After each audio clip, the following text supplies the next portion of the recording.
10 ans après, voici que nous revenons sur l'affaire d'Algérie et sur sa conclusion, fixée aux accords d'Évian, ratifiée par 90% des suffrages au référendum du 8 avril 1962 et qui le 1er juillet s'est appelé l'indépendance de l'Algérie.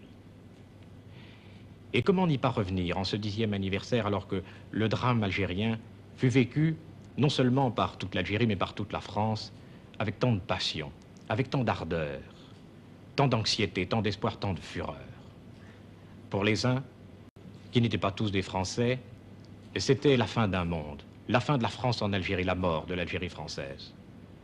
Pour les autres, qui n'étaient pas seulement des musulmans, c'était la fin d'une domination étrangère, le rêve de l'indépendance, enfin réalisé. Pour beaucoup d'autres encore, en France, c'était la fin de la période coloniale ou colonialiste de notre histoire. C'était une page tournée, c'était l'achèvement de la décolonisation, l'annonce peut-être de relations nouvelles entre les deux peuples français et algériens, entre les Français et tout le tiers-monde. Nous n'avons pas voulu faire l'histoire de la guerre d'Algérie, mais seulement 10 ans après, évoquer avec ceux qui les ont vécus ou ceux qui les ont subis, les épisodes de la longue marche vers l'indépendance algérienne et les conséquences qu'elle a entraînées, non seulement pour les Français d'Algérie ou pour les Algériens eux-mêmes, mais pour ce nouvel État que l'Algérie constitue depuis 10 ans. Vous les verrez, tous ces témoins, tous ces acteurs, vivre tels qu'ils sont maintenant et revivre avec nous, avec vous, le drame qui les a tous emportés. Vous les verrez hésiter, tâcher de se retrouver ou parfois se perdre entre la mémoire et l'histoire. Il n'était pas possible d'évoquer ces événements sans passion, sans retrouver ces passions qui nous ont animés et opposés, ou qui parfois s'opposaient en chacun d'entre nous. Tous ceux qui ont participé à cette émission ont senti revivre ces sentiments en eux-mêmes comme vous. Vous les sentirez peut-être revivre en vous. Les 3 émissions que nous vous présenterons, et dont la première est ce soir, constituent un ensemble, dont chaque aspect est indissociable du reste. Et c'est cet ensemble qui contribuera, nous l'espérons, à éclairer le regard que les hommes adultes doivent porter sur leur passé, c'est-à-dire sur eux-mêmes.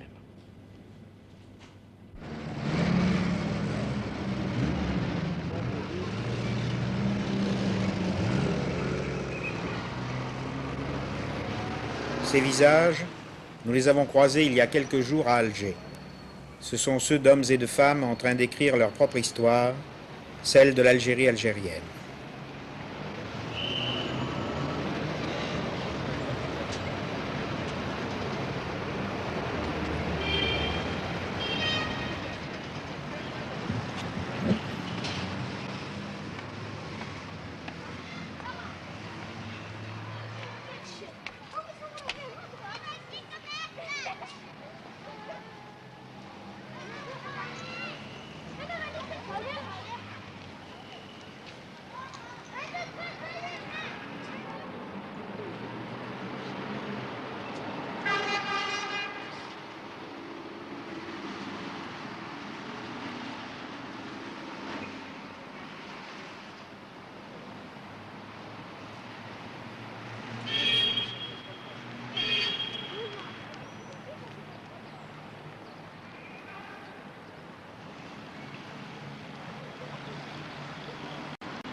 C'est ici que se réunit le gouvernement de l'Algérie.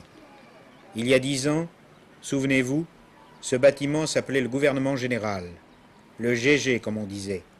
Mais aujourd'hui, comme hier, le forum s'appelle toujours le forum.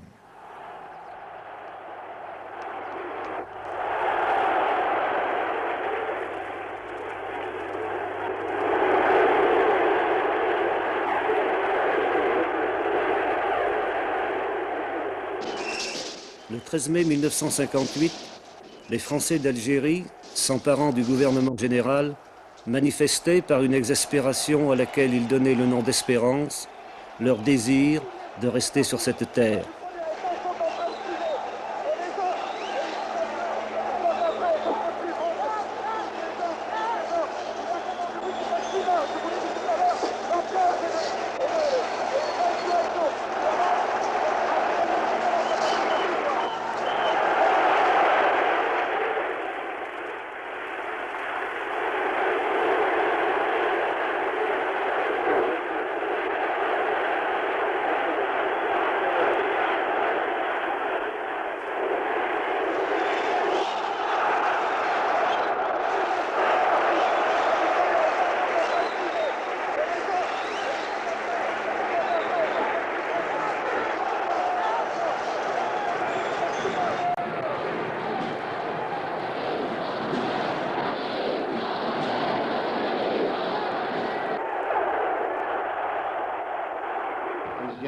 Algériens, je viens de recevoir du général de Gaulle le message suivant. Je serai parmi vous mercredi prochain. Attendez-moi avec calme et confiance.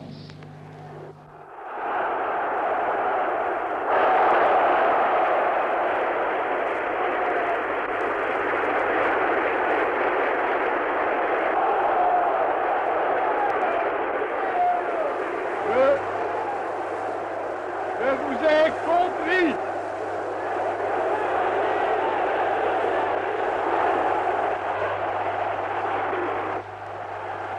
Je sais ce qui s'est passé ici.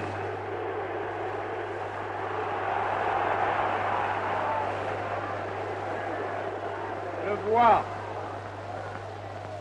ce que vous avez voulu faire. Je vois que la route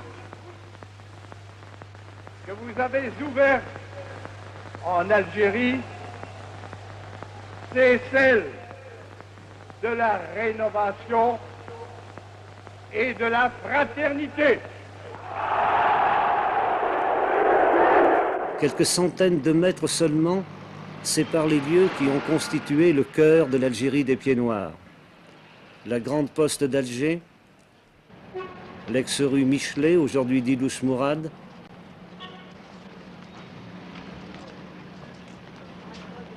la cafétéria et l'automatique, aujourd'hui cercle des étudiants, plastiqué au début de la bataille d'Alger,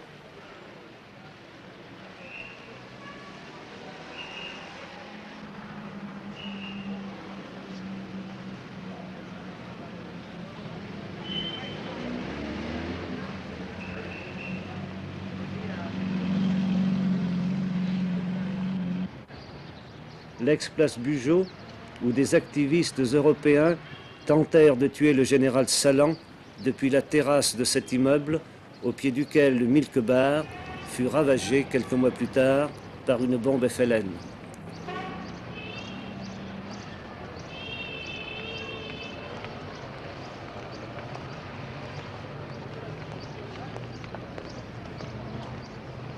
C'est dans ce périmètre qu'a vécu et qu'est morte le 22 mars 1962, dans l'ex-rue d'Isly, l'illusion de l'Algérie française.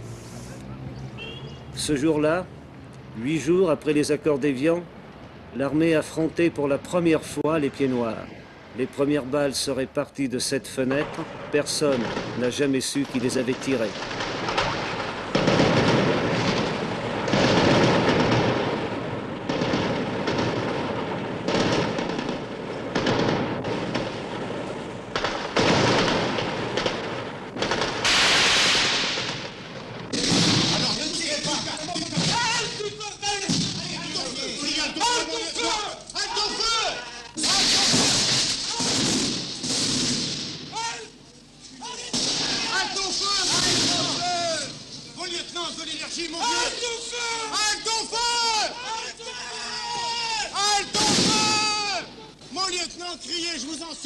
Il était 14h45, moins de 2 minutes plus tard, il y avait 46 morts et 200 blessés européens. C'était il y a 10 ans.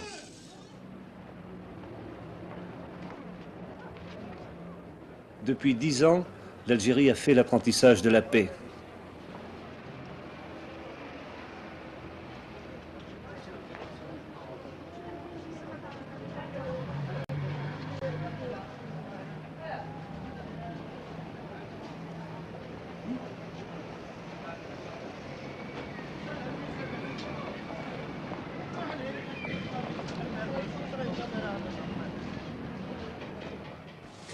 هاوليك هذا اللي ما فيش هذا تاع 320 320 أنا. يعطيك الصحة. وهذا تاع 460 هذا فيه هذا بدنا يعطيك الصحة. هاوتشو هذا هو هذا ويتشو ويت ثاني شوفي.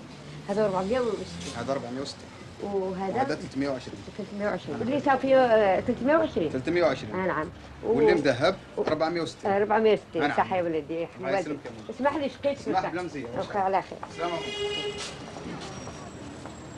Vous êtes installé rue Darby Ben Midi, qui était l'ancienne rue d'Isly, c'est ça, oui. c'est-à-dire l'une des rues les plus commerçantes de l'Algérie des Oui. Pieds Noirs. Exactement. Vous êtes ici depuis quand? Depuis 1962. C'est-à-dire depuis l'indépendance? Oui, juste après l'indépendance. Et avant? Avant, j'étais à la Casbah. Et vous faisiez le même métier? Le même métier toujours, oui. Vous aviez un magasin important? Oui, moins important que ça, bien sûr, mais assez important quand même pour ce qui est des magasins de la Casbah. À l'indépendance, vous aviez toujours pensé avoir un magasin rue Didouche Mourane? Oui, bien sûr, nous avions pensé, à ce moment-là, nous avions vu que les Français devaient partir, qu'ils vendaient leurs magasins, que c'était de très bonnes affaires d'ailleurs. C'est surtout ça qui nous a incité à venir nous installer dans l'ex-ville française. Et vous l'avez payé cher? Ma foi, je vous dis, c'était des affaires, de très bonnes affaires. C'est-à-dire vous ne l'avez pas payé, c'est-à-dire vous l'avez payé moins cher que ce qu'il valait avant Moins cher l'indépendance. que ce que, bien sûr, bien entendu.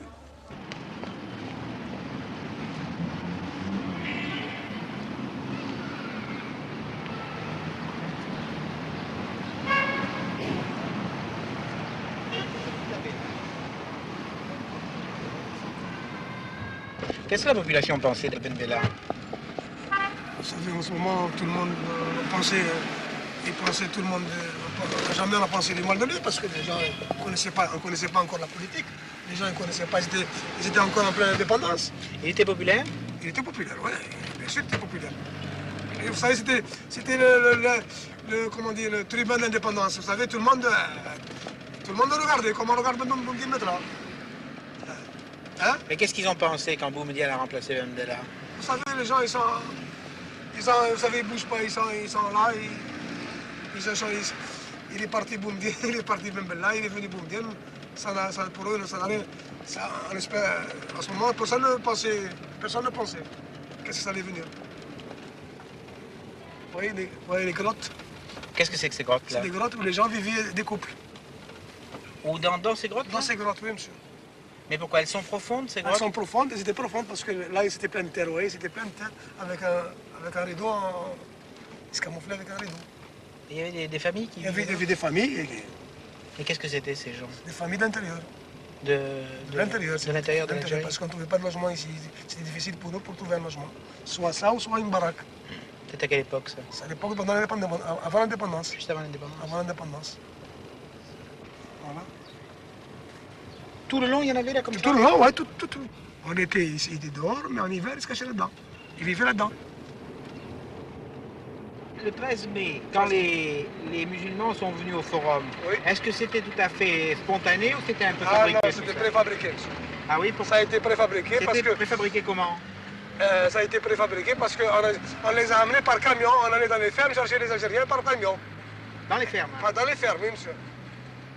Dans les fermes, même les femmes qu'ils ont amenées, c'était des femmes excusez-moi, c'est pas des femmes. C'est pas des femmes spontanées qui sont venues, c'est des femmes de bordel qui ont été chercher. Des prostituées? Prostituées, pour mieux vous dire. Ouais. Et là, en arrivant là ici, ils ont enlevé le voile. Ils ont commencé à se dévoiler. Il y en avait un paquet. Et les autres Algériens, où est-ce qu'ils étaient? Ah, j'étais chez eux, chacun restait chez lui. On ne bougeait pas. On bougeait pas? On ne bougeait pas, tout le monde restait chez eux ce jour-là. Parce que tout le monde avait peur, vous voyez. Des manifestations, tout le monde avait peur. Est-ce que vous pouvez me dire ce que les Algériens pensaient du général de Gaulle? Il nous a donné une chance. Il nous a donné une chance. Et aujourd'hui, qu'est-ce que les Algériens pensent du général de Gaulle? On pense, c'était un homme d'État. Il nous a rendu service. Ils ont du service. Et bien sûr, nous avons du service. Il nous a économisé du temps. Il vous a quoi? Il nous a économisé de temps et de vie humaine. Du temps et des vies humaines. Des vies humaines, bien sûr. Ça veut dire encore 2 ans ou 3 ans encore que ça a été essayé. Vous avez l'impression qu'il y a un peu plus de justice dans la société algérienne maintenant qu'avant ou pas? Oui, vous savez, il y en a, vous savez, comme dans tous les pays du monde, hein, il y a toujours des classes privilégiées. On ne peut pas supprimer ça, vous savez. Il y a la bourgeoisie intellectuelle qui se forme. Mais en ce moment, il y a une bourgeoisie intellectuelle qui se forme en ce moment. Ils se forment. Elle est faite de qui en général, ces gens? C'est comme tout le monde, c'est des peuples, des machins. Le type qui les instruit, automatiquement, il devient... Ce sont quoi? Ce sont les gens qui tiennent les rouages de l'État, c'est cela? Non, pas encore cela, parce que les rouages de l'État, c'est tous des machins, c'est tous des anciens, vous voyez ce que je veux dire? La relève n'est pas faite encore, vous voyez ce que je veux dire? Vous pensez à qui en disant ça alors? En disant la nouvelle génération qui arrive. Vous pensez qu'il y a une nouvelle bourgeoisie qui va se créer là? Il paraît qu'elle va se créer, on ne sait pas encore si elle va se créer. Ouais, avec le régime qu'on a, on ne peut pas savoir ce qu'il va y avoir demain, vous voyez ce que je veux dire? Ouais. Nous sommes dans un pays socialiste, hein.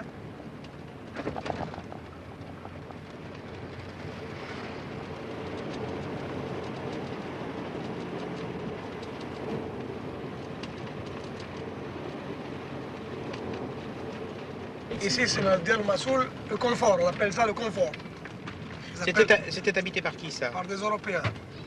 Tous les Européens, ils habitaient ici. Il y avait quelques Algériens c'était minime pour eux. Ça a été un des sièges de l'OAS, ça non, je crois? Non, c'était pas un siège de l'OAS, mais c'était quand même réservé pour eux. Vous voyez, c'est là qu'ils pouvaient se cacher ou pouvaient se ravitailler entre eux. Et il y en avait là-bas, il y avait des gens de l'OAS ici? Et c'était plein, c'était interdit ici pour nous. Vous voyez ce que je veux dire? C'était interdit là. Ça a été occupé par les Algériens tout de suite à l'indépendance? Tout de suite, ça a été remplacé parce qu'ils étaient vides. Tous les Européens ils étaient partis et quand c'était parti, c'était normal qu'ils soient... Il y a encore des inscriptions de l'OAS. L'OAS, oui.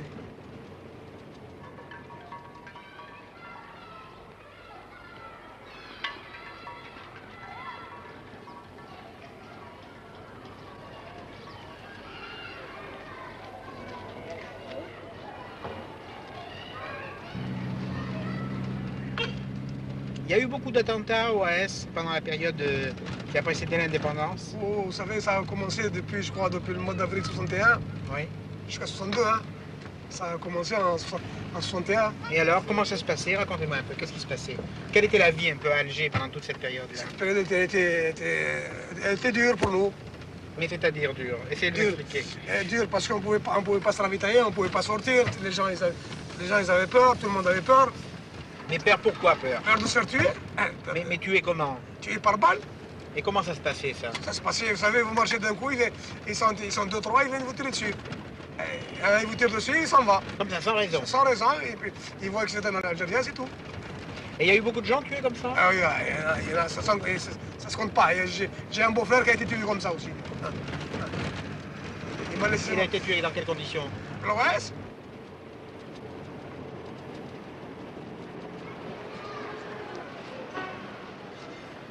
La Grande Poste était le centre de l'Algérie des Pieds Noirs. La Casbah, elle, était le cœur de l'Algérie des musulmans.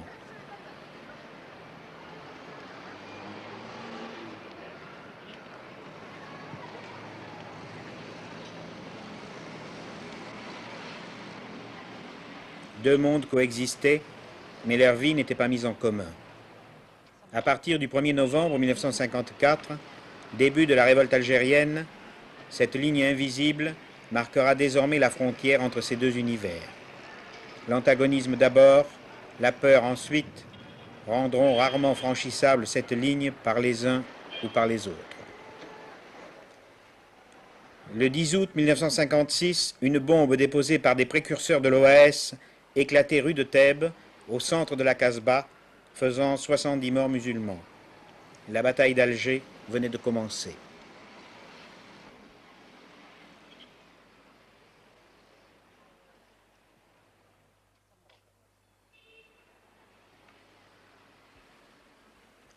Désormais, et pour un an, de jour et de nuit, la Casbah connaîtra les bouclages les fouilles, les perquisitions, les arrestations et la torture.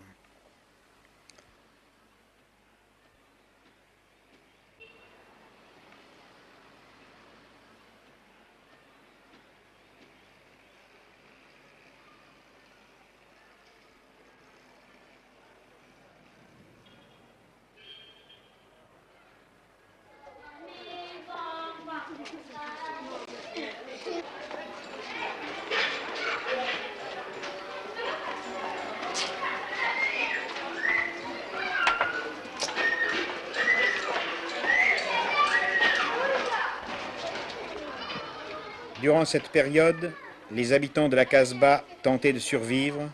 Aujourd'hui, ils vivent.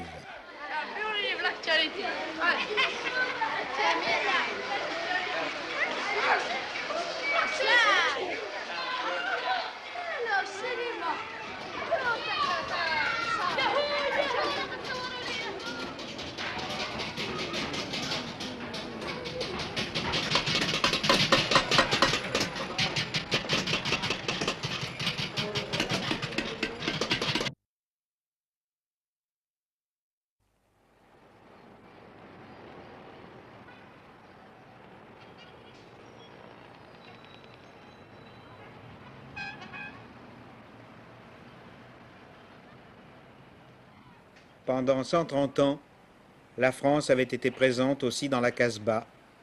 Cette mosquée d'avant la conquête était devenue la cathédrale des Français.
M. Belkacem est né dans la Casbah.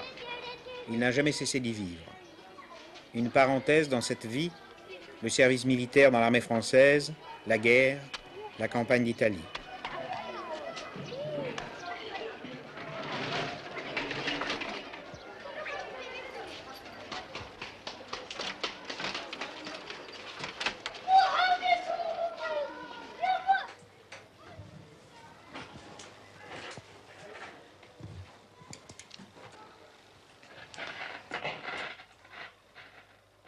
Vous allez à la mosquée plusieurs fois par jour, monsieur Belkacem?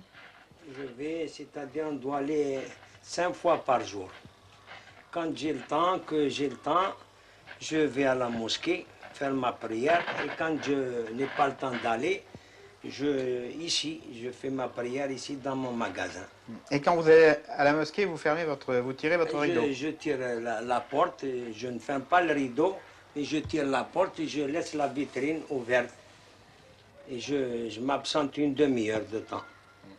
Où est-ce que vous avez appris à réparer les postes radio comme ça? J'ai réparé, c'est-à-dire j'ai travaillé dans des usines, mais malheureusement, vous voyez, l'époque, à mon époque, moi, je ne vous cache pas, parce que je suis un type que je ne sais pas lire, ni écrire.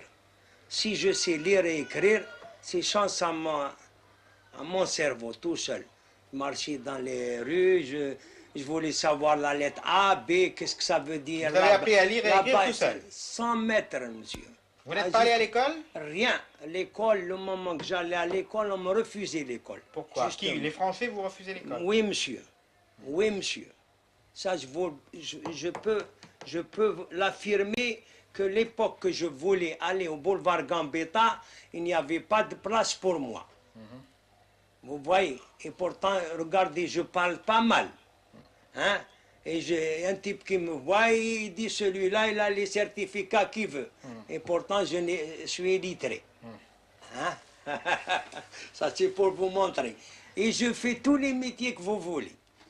Hier, quand nous avons parlé, vous m'avez dit, quand les Français venus de la métropole, au moment de la guerre d'Algérie, vous parliez des gendarmes, vous m'avez dit, je me suis aperçu que les Français qui venaient de la métropole n'agissaient pas de la même manière que les Français qui étaient d'ici. Qu'est-ce que vous vouliez dire là? C'était pas, ils sont pas la même chose, vous voyez. Pourquoi ils n'étaient pas la même chose? Non, je crois qu'ils sont pas brutaux comme les gens qui avaient ici. Par exemple, le temps des Zouaves, ils nous frappaient, les Bleus, tout ça, ils nous frappaient. Et pourquoi qu'ils sont venus après, ils sont venus les gardes mobiles? Pour mettre le calme. Vous voyez comme ils ont vu les choses. Alors ils sont venus gardes mobiles, ils frappaient, ils faisaient pas les... Je ne voyais pas faire les misères qu'ils faisaient les Zouaves. Les Zouaves, ils amenaient, ils nous sortaient dehors, nous, nos femmes, amenés dans le stade, apporter le palais clin ici, les mains au mur, derrière le mur. Et des fois, il y a des types qui sont disparus. Jusqu'à présent, on ne sait même pas, il y a des familles qui ne savent même pas où ils sont. Est-ce qu'avant l'indépendance, les Arabes sortaient de la Casbah? Non, avant les événements. Oui, avant les événements. Non, tout le monde allait où il voulait.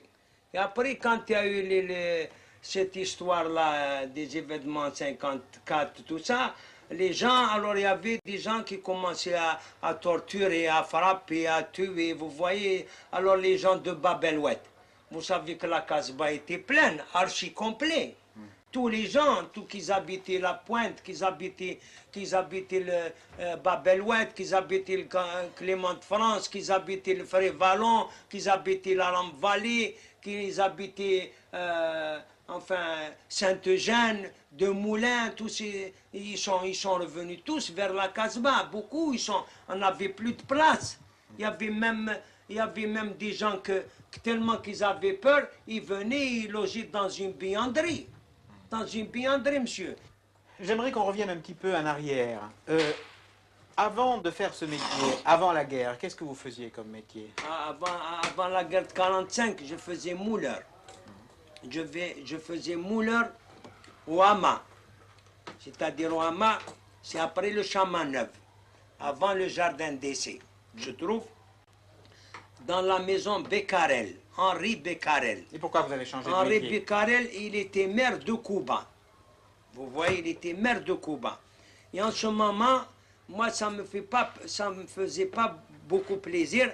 Je faisais du travail que je pouvais avoir la paye d'une première catégorie. Mais j'étais à la troisième catégorie. Ils ne voulaient pas me payer deuxième ou troisième première catégorie. Pourquoi? Parce que j'étais un musulman. Je portais le nom de Belkacem.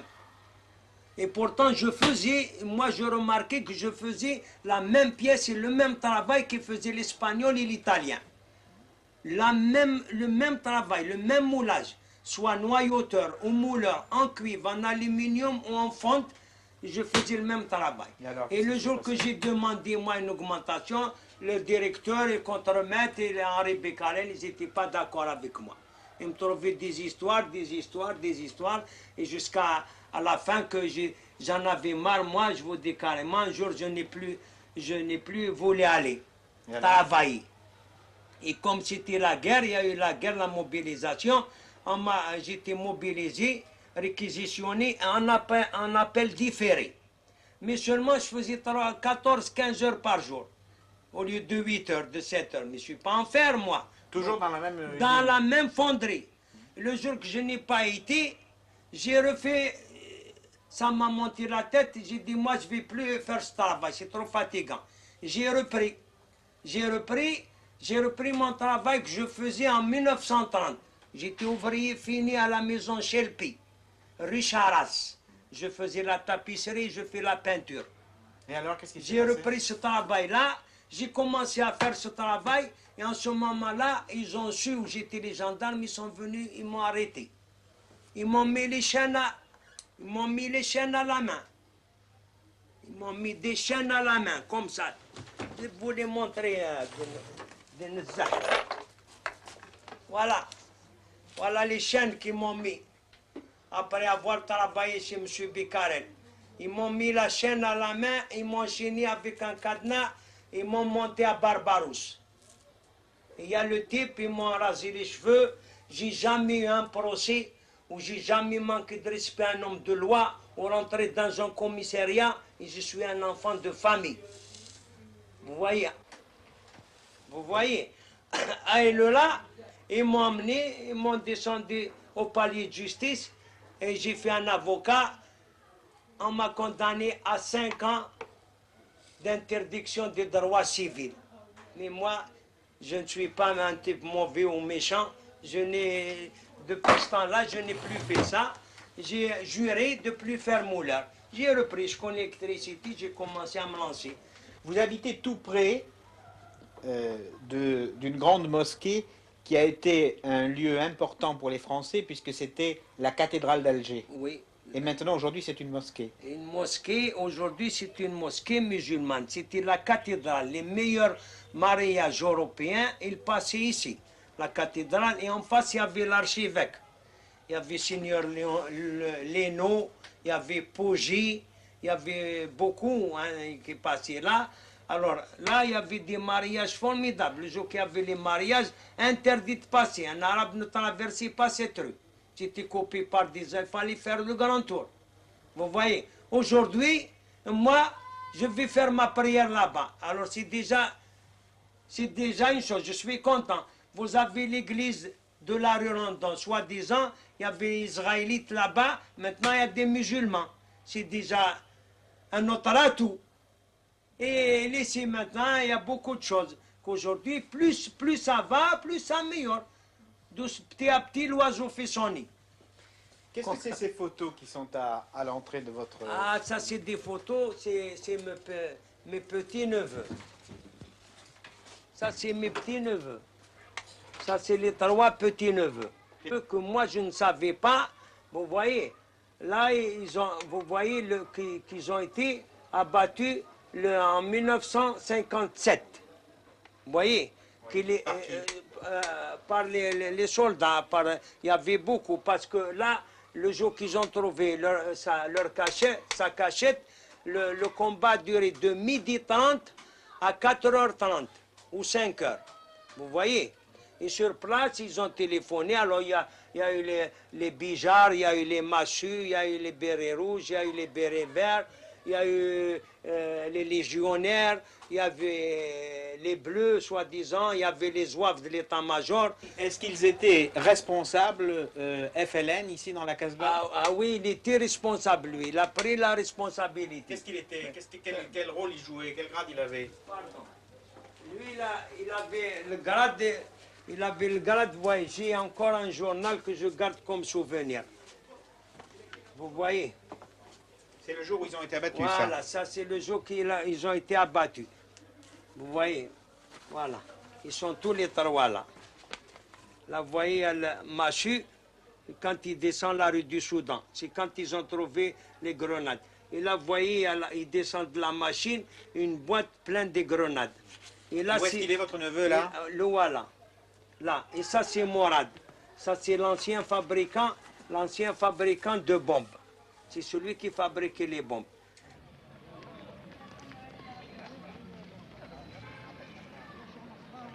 Et c'est ici, dans la maison, là, au fond à gauche. Oui, et alors qu'est-ce qui s'est passé? Essayez de me raconter ce qui s'est passé. Dans cette maison, vous voyez, eux, ils étaient... Enfin, c'était une cachette pour eux, ils ne savaient pas. Personne ne savait qu'ils étaient là, jusqu'au jour qu'ils ont accroché. Oui. Accroché un jeune. Qui c'est qui les a? Un jeune, ils l'ont accroché, les zouaves. Les zouaves, enfin, l'armée. Il l'a accroché. Et puis en ce moment, lui, il avait dit, ils l'ont torturé. Et à force de le torturer, alors le type, enfin, ils ont l'électricité, ils lui ont fait boire de l'eau, ils l'ont mis dans une baignoire, il paraît qu'ils l'ont fouetté, ils lui ont fait toutes les misères voulues. Alors en ce moment, le gosse était jeune. Oui. Alors il a parlé finalement, il ne devait pas avoir 20 ans. Et alors en ce moment, il les a amenés. Bijar est rentré dans la maison, il a dit, pourquoi ne tirez pas, rendez-vous ici, dans la maison même. Bijar, oui. Ne tirez pas, vous aurez la vie sauve. Alors il y a un qui les a répondu, c'était mon deuxième petit-neveu, Nordin. Oui. Alors là, il leur a répondu, je n'ai pas confiance à vous. Si vous êtes sûr, faites, tenez, voilà une enveloppe et un stylo, faites-nous un mot comme quoi qu'on aura la vie sauve. Et en ce moment, ils ont descendu avec une ficelle dans l'enveloppe. Oui. Et quand Bichard s'est approché, là, il y a une explosion. Le stylo était piégé? Oui. Et le stylo, c'était une bombe piégée. Alors là, le Bichard a été blessé. Ça s'est passé où? Ici, là? Ici, dans la maison. Là, dans oui, la maison. Dans la maison. Oui. Votre neveu est parti par là? Oui, Ramel, oui. Hadji Atman dit Ramel. Alors il est arrivé là, il a vu qu'il y avait les militaires, ils étaient là-bas en haut. Qui étaient en haut de l'escalier? En haut d'escalier, en bas d'escalier, de commencer à tirer. Ils priaient les gens de sortir du café. Oui. Café à gauche là. Oui. Voilà. Pour qu'ils le couvrent. Ils n'ont pas pu le couvrir, lui est sorti. Alors il y a eu Morad avec lui, oui, c'est ça, son camarade. Oui, son camarade, c'était lui le responsable qui faisait les bombes. Alors il a rempli, il a piégé une bombe et puis commencé à avancer avec. Au moment, oui, arrivé là-bas, la bombe elle a explosé sur lui. Et tombé sur le cou, là-bas. Ici? Oui, et alors? Et puis mon neveu est arrivé là. Oui. Au moment d'arriver ici. Votre neveu est arrivé là? Mon neveu est arrivé là. Oui. Alors il tirait, justement ils lui ont donné 2 balles. Il a reçu 2 balles ici. Finalement, il a reçu dans le bassin, il a reçu des balles ici. Il ne pouvait pas se rendre. Parce que, vous savez, il préfère de se tuer que de se rendre. En ce moment, il s'est vu perdu. Il n'avait pas le temps. Et il comptait sur personne. Alors, qu'est-ce qu'il a fait? Il s'est tiré des balles dans le bassin et il a préféré lui-même. Il a préféré se suicider, se tuer plutôt que d'être... Oui, il a préféré tuer, mourir que de donner ses amis, ses camarades.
Le soleil qui écrase les terrasses ne parvient pas à percer l'ombre et le secret des cours intérieures de la Casbah.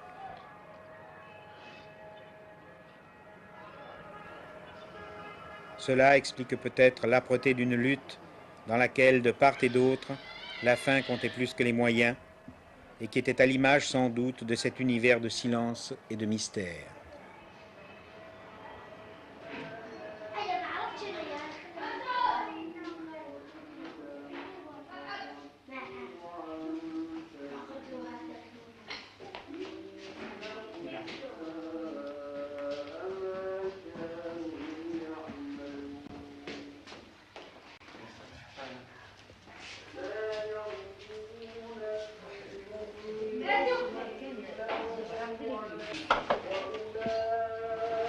Vous avez eu beaucoup d'enfants, madame? J'en ai eu 14. Combien il y en a de vivants? Enfin, j'ai 7 de vivants, à part le Shahid, celui qui est mort. J'ai 8. Vous avez perdu un fils? Un fils. Qui est mort comment? Champ d'honneur. C'est-à-dire? Il est mort, enfin, combattant, militant. C'était un combattant militant qui est mort pendant la guerre d'Algérie? Pendant la guerre. En 62, il est mort. 61 plutôt. 61. Est-ce que je 61, 62. Est-ce que je peux vous demander une chose, madame? Est-ce que je souhaiterais que vous me racontiez l'histoire de votre fils, mais j'aimerais que pour que vous me la racontiez, j'aimerais que vous acceptiez d'enlever votre voile. Est-ce que vous êtes d'accord pour enlever votre voile? D'accord. Comment est mort votre fils? Comment? Comment est mort votre fils? Eh bien, il a été enlevé le 9 mars, je crois. 9 février. Le 29 février. Enfin, il a été enlevé au mois de février. Oui. 62. À 3 heures du matin. D'abord, j'aimerais que vous me disiez quel rôle il avait. Eh bien, il était dans le groupe de choc. C'est-à-dire, qu'est-ce qu'il faisait? Eh bien, il tuait. Oui. Dans la Casbah? Dans la Casbah même. Quel âge avait-il? En ce temps-là, il avait, je crois, 22 ans. 21, 22 ans, 21, 22. Et ça s'est passé chez vous, ça? Chez moi, à la Casbah. C'est-à-dire, comment ça s'est passé? Eh bien, ça s'est passé, la veille, il est venu me dire, maman, ils ont arrêté mes copains, tu veux que je monte au maquis? J'ai dit non. Si tu montes au maquis, ils vont m'enlever les autres, tes 2 frères. Alors il m'a dit non, il vaut mieux que je reste, et ce qu'il en est, il en est. Et peut-être bien qu'on ne viendra pas me chercher. S'il ne me dénoncera pas mon copain, ben je resterai. Et alors? Enfin, c'était la veille du carême, du ramadan.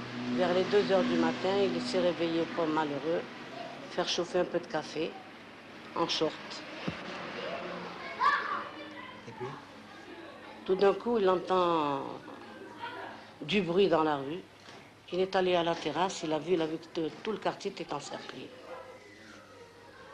Ils sont montés les soldats, enfin la troupe est montée. Il est venu me frapper à la porte. Maman, lève-toi. On est venu me chercher. C'est sûrement que c'est pour moi. C'est un mahné, il nous a réveillés. Lève-toi, maman, on est venu me chercher. Oui. Enfin, dès que j'ai ouvert la porte, je vois mon fils avec la casserole. Il a vidé la casserole par terre. Il avait, enfin, il tremblait. Il a ouvert, il a deuxièmement ouvert la porte. J'ai vu la troupe venir. Qu'est-ce que c'était cette troupe? C'était quoi? Eh bien, mélangé de tout. C'est-à-dire? Mélangé de gendarmes, de bérets verts, bérets noirs, de zouaves, de harkis, et toutes les terrasses pleines. Et alors, et ensuite?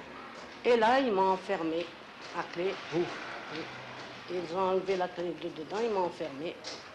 Ils ont convoqué mon fils. À qui vous cherchez? Alors il leur a demandé qui vous cherchez. Ils ont dit on cherche Benatik Abdelkader. Et mes 3 enfants dormaient dans des petits lits comme ça. Alors on voulait m'enlever tous les enfants. Lui il a dit non, vous cherchez Benatik Abdelkader, c'est moi. Mes frères ils sont en rien. Ils l'ont enlevé, ils l'ont emmené. Et ensuite? Et quand ils l'ont emmené, la voisine est venue m'ouvrir la porte.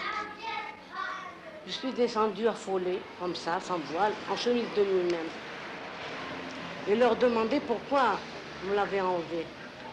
Alors on me dit, Parce qu'il a fait quelque chose. Si il n'avait pas fait quelque chose, on ne l'enlève pas. Alors j'ai dit, est-ce que vous êtes sûr que mon fils a fait ces choses-là? Il m'a dit, il faut qu'on l'emmène. Il n'y a rien à faire. Alors je les ai traités de tout. C'est-à-dire, oui. Je les ai traités. C'était des traîtres, que vous êtes des OAS, que vous vous êtes engraissés par l'OAS. Alors un type de ces soldats me dit, non, on est des gaullistes. Je dis, non, vous n'êtes pas des gaullistes. Les gaullistes ne font pas ça. C'est pas des traîtres. Et là, je ne l'ai plus vu depuis... Vous ne savez pas comment il est mort? Vous n'avez jamais eu aucune nouvelle? Rien, absolument rien. Vous n'avez jamais eu aucune indication Rien du tout. d'aucune sorte? Rien. Pas de signe de vie, rien. J'aimerais maintenant qu'on essaie de parler sans que je vous pose de questions. C'est-à-dire que j'aimerais que vous me disiez tout ce que vous avez envie de dire sur toute cette période-là. Eh bien, au début de la guerre, on entendait dire en 1954, il y a une déclaration de guerre, 1er novembre. On ne voyait pas la guerre là en Algérie, enfin en plein centre. Et puis après, ça a commencé petit à petit. Et tout le monde fonctionnait, presque tout le monde. Un enfant de 12 ans, 15 ans connaissait ce que c'est. Et on était tellement malheureux qu'on cherchait comment faire pour lutter, pour être contre ces gens-là. Contre qui, oui? Contre les colons. Oui. Même les Juifs, les Italiens, les Espagnols. L'Espagnol était plus considéré que nous, que c'est notre pays. On allait déposer plainte ou bien de faire une petite demande, on n'avait jamais raison. Une femme allait travailler, la pauvre malheureuse pour des enfants, on l'a laissée s'ouvrir pendant toute la matinée, du matin au soir, on lui donnait 500 ou 400 francs, elle partait. Elle laissait ses enfants enfermés. Enfin, et les hommes, tout ce qu'ils ont travaillé, tout ce qu'ils ont lutté, même chez les colons là-bas dehors, à la ferme, de 5 heures du matin debout, le pauvre malheureux lui donnait 300 francs, le colon. Alors à la fin, ces gens-là, ils ont ouvert les yeux, ils n'ont pas pu supporter, ils ont dit, il vaut mieux mourir que de souffrir. Et là, je parle de moi-même, j'ai vu que mon fils s'était éveillé et il savait ce que c'était les colons. Et il parlait, il a dit que les colons ne resteront pas en Algérie. Il faut que je lutte. À l'âge de 17 ans, il a commencé à lutter. Le dernier moment, il a été arrêté 3 fois. Et la 4e fois, je ne l'ai plus revu. Et il a lutté, le dernier moment, il a fait groupe de choc. Il tué. Et même, moi, je l'ai aidé quelques fois à lui prendre quelque chose. Bien, enfin, je le suivais pour lui remettre quelque chose en main. Quoi? Enfin, à faire de chargeur ou bien d'armes ou bien. Et il avait ses 2 ou 3 copains. Il a fait tout son possible. Et malgré ça, il a dit, je veux mourir, mais pas vivre écrasé comme une puce.